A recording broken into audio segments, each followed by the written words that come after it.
Hello everyone, সবাইকে শুভেচ্ছা জানাই। আজকের ভিডিও আরম্ভ করলাম। আজকে আমি ধনিয়া ছিটাবো এই থার্মোকলের বাক্সটাতে। মাত্র 4 ইঞ্চি ডিপ আছে এই বাক্সটা।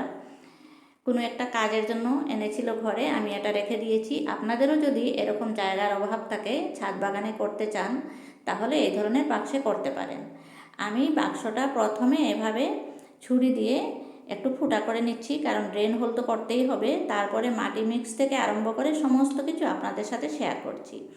এখানে আমি শুকনো গোবর সার নিয়েছি এক ভাগ নিয়েছি নদীর বালু, তারপরে আমার গার্ডেনের মাটি, সমস্ত কিছু মিক্স করে নেব। কিছু কিচেন কম্পোস্ট শুকনোগুলো নিয়েছি, আর এটা নিয়েছি আমি এপসন সল্ট। এপসন সল্টটা মিক্স করতে হবে। মাটি যখন মিক্স করতে হয় তখনই আমি মিক্স করে দেব।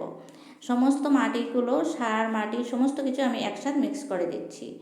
নদীর বালুটা যদি না থাকে তাহলে কোনো কথা নেই, ধনিয়াতে যদি বালু দিতেই হবে এমন কোনো কথা নয়।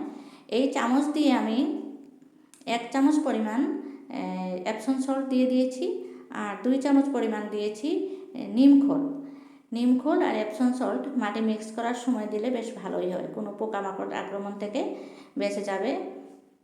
আর এমনিতে ধনিয়াতে তো কোনো পোকামাকড় হয় না, তবু পিঁপড়া টিপড়া এগুলো হয়। এপসন সল্টটা দেওয়াটা ভালো হয়, যদি হাতের কাছে থাকে তাহলে দিতে পারেন, আর না দিলেও কোনো অসুবিধে নেই। এপসন সল্ট, নিমখোল এগুলো অপশনাল ধনিয়ার ব্যাপারে।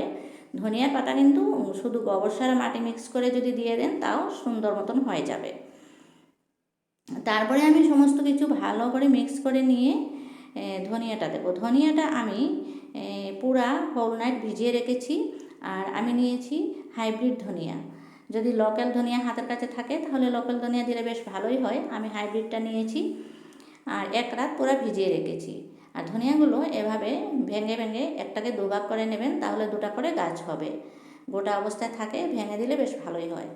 তারপরে এভাবে হাত দিয়ে ছিটিয়ে দিচ্ছি। আমি কিন্তু খুব কম পরিমাণ ধনিয়া নিয়েছি, দেখতেই পেয়েছেন। আমি খুব পাতলাভাবে দেব, খুব ঘন করে দেব না, কারণ ঘন করে দিলে পরের দিকে কিছুটা ধনিয়া পচে যায়, নষ্ট হয়ে যায়। আর পাতলা যদি হয় তাহলে গাছগুলো যখন বড় হবে তখন পুরাপুরি হয়ে যাবে। এভাবে উপরের দিকে একটু মাটি ছিটিয়ে দিয়ে আমি একটা বস্তা দিয়ে ঢাকা দিয়ে দিচ্ছি, আর রেখে দেবো একটু ছায়া জায়গাতে। যখন অঙ্কুরিত হওয়ার টাইম হয়ে যাবে তখন আমি রোদ্রে বের করে দেবো। এই যে রোদ্রে বের করার টাইম হয়ে গেছে, দেখুন সমস্ত অঙ্কুরিত হয়ে গেছে। ভিডিওটা পছন্দ হলে একটা লাইক দিবেন, আমার চ্যানেলটাকে সাবস্ক্রাইব করে দিয়ে আমাকে এগিয়ে যেতে সহায় করবেন। খুব সুন্দরভাবে ধনিয়া হয়ে গেছে, আমি রোদ্রে রেখেছি। সবাই ভালো থাকুন, সুস্থ থাকুন।